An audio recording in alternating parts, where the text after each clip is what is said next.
Hi, I'm Rekha and I'm the Chief Trainer of KalpaTharu Consulting.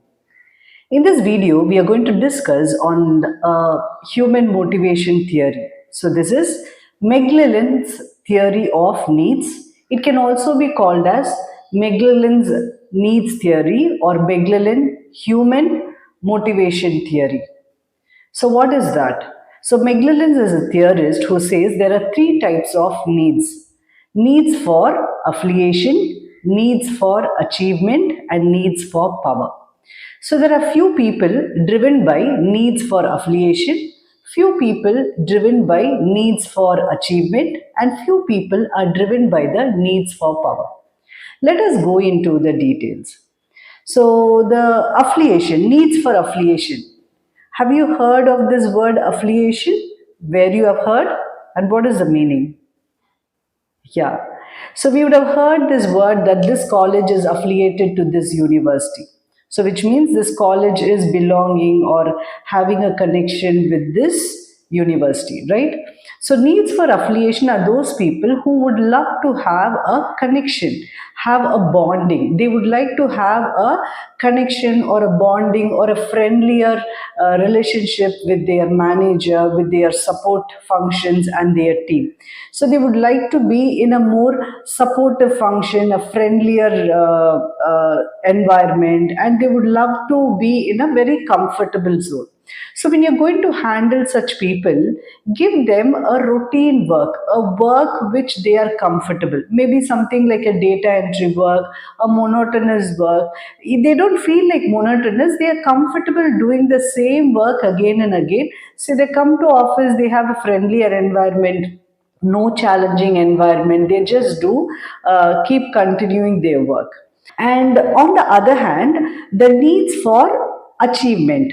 So these are people who would love to have a feeling of achievement.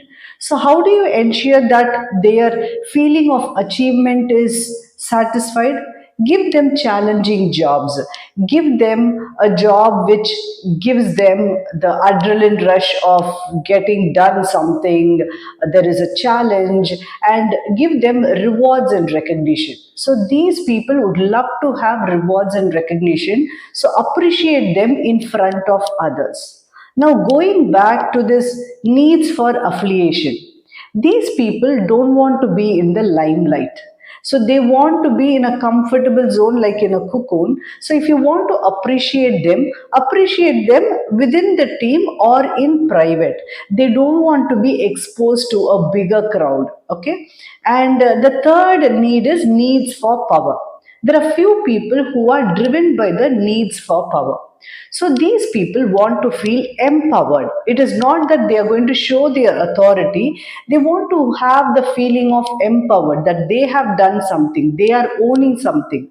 So when you're going to handle such type of people, give them the part of the project, give them the part of the work to themselves where they will own it and do everything by themselves, right? So that gives them the feeling of entitlement or empowerment. So this is how you need to handle this different types of people who have different types of needs. How do you identify? When you're going to understand or observe them, you know whether they identify. When you're going to understand or observe them, you know whether they are in the needs for affiliation or needs for achievement or needs for power. So now, not necessarily a person is always going to fall in the same category. Just let me take an example. Let's take a fresher who's coming out of college. So this person, once maybe 21, 22, 23-year old or within 25 years. So this person, not everyone. There are certain people who just coming out of the college, they want to chill out, be in a very comfortable zone. So these people would be for few years, they would be in the needs for affiliation. They come, they just chill out, they do their given work and that's all, right? And over a period of time, for example, like after 3 years or 5 years or 7 years, they move into the needs for achievement. So that is where they crave for more challenging work, appreciations, recognition. So that that is how you need to handle them.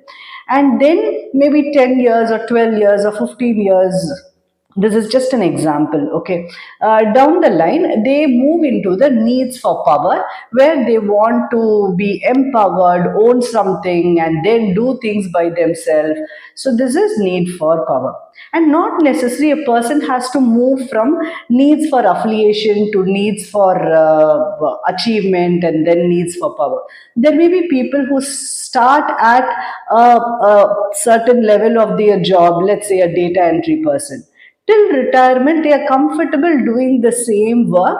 They don't have any complaints. And there is nothing wrong about this, right? It is about their own requirement. Now, you as a project lead or a manager, identify what is their need and accordingly handle them. See, if you're going to see, like, let's take you have a team member who is in needs for affiliation.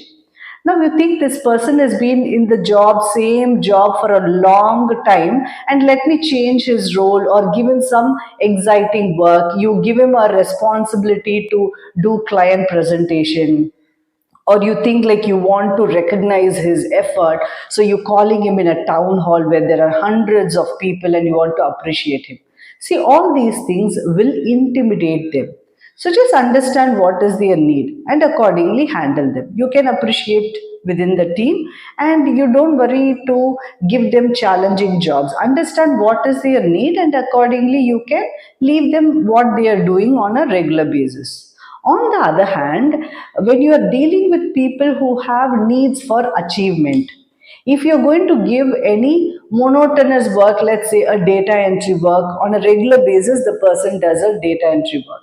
After a certain time, they will get bored, and there is a possibility they would love to quit the job or the organization as well, because they get bored, they don't feel that feeling of achievement. Got it? So I hope you understood. There are three types of people who have different, or there are people who have different types of need for affiliation, needs for achievement, and needs for power.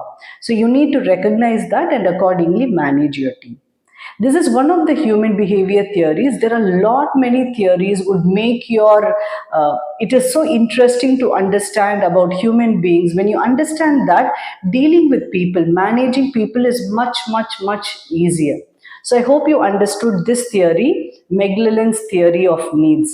If you have understood and it is interesting, like our video and subscribe to our channel for more learnings. Thank you.